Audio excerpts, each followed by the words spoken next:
परंपरा है जो संपूर्ण विश्व में एक समय लुप्त हो चुकी थी। योग तो प्राचीन पद्धति है, परंतु एक समय ऐसा था, आज से 15 से 20 वर्ष पहले कोई नहीं जानता था योग के बारे में।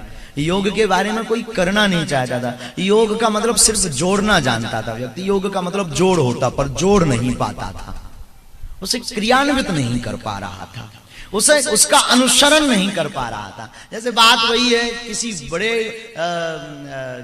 अमीर के घर पर कोई बहुत बड़ी कंपनी के द्वारा कोई बहुत बड़ी मशीन हो, मशीन एकदम ऑटोमेटिक हो, पर उससे चलाते ना बने तो वो मशीन किसी काम की नहीं है। उसी प्रकार भारत के पास एक ऐसी धरोहर थी योग पद्धति, जिससे बड़े बड़े आचार्यों ने परमात्मा की प्राप्ति की। तो सबको पता तो था, पर कोई कर नहीं पा रहा था। और वर्तमान के समय में जब से पूज्य स्वामी जी का भारत में आविर्भाव भया और आपने अपनी योग परंपरा के कैंप, योग परंपरा की चेतना, योग परंपरा के छोटे छोटे नुक्कड़ नुक्कड़ गांव में जाकर के विधान शुरू किए, योग करना प्रारंभ किया, तो आज भारत ही नहीं, अब तो पूरा विश्व योग परंपरा से लाभान्वित हो रहा और निरोग हो रहा।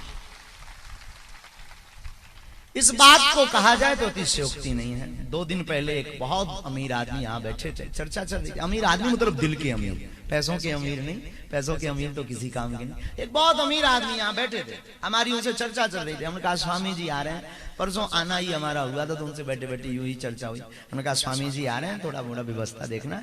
तो बोले महाराज जी स्वामी जी। हमने कहा हाँ।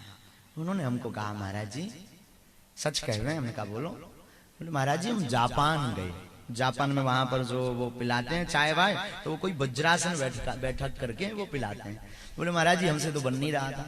तो बोले 1 माह का पूरा शेड्यूल था, बहुत सी टीम गई थी, भारत के बहुत से बड़े बड़े लोग गए थे। उन्होंने कहा महाराज, हमने एक दिन पूछा वहां के लोगों को, जो हिंदी भी जानता था अंग्रेजी भी जानता था, उसको पूछा ये वज्रासन, ये योग, ये क्या है, ये हमारी समझ से बाहर है। उसने जवाब दिया तो चौंक गए। बोले दरअसल ये भारत की बहुत बड़ी वस्तु है, जो हम लोग अनुसरण करके इसे पूरे देश में पहुंचा रहे हैं।